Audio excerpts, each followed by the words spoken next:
إيلون ماسك اتولد في جنوب أفريقيا سنة 1971. طفل عادي صحيح، لكن أحلامه كانت كبيرة. بيحب المخاطرة والمغامرة. من صغره كان ذكي. لما كان عنده 10 سنين حصل على أول جهاز كمبيوتر ليه. كان بيحب يقعد فترات طويلة عليه ويركز جدا في طريقة عمله وإزاي بتشتغل البرامج. وعرف وقتها إن التكنولوجيا هي مستقبله.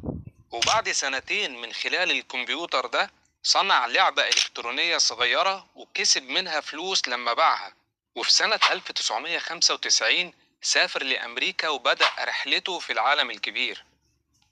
ساب دراسته في الجامعة بعد يومين بس من دخولها عشان يأسس أول شركة ليه وأطلق عليها زيب 2. كانت عبارة عن موقع دليل للشركات والمطاعم والأماكن في بداية الإنترنت. بعد فترة باعها بمبلغ 307 مليون دولار. وكان قادر يكتفي بمبلغ زي ده، خصوصا إنه كان في العشرينات من عمره. لكنه اختار إنه يكمل ويغامر أكتر. في يوم من الأيام كان عايز يبعت فلوس لحد وكان صعب عليه إنه يروح يقابله بنفسه.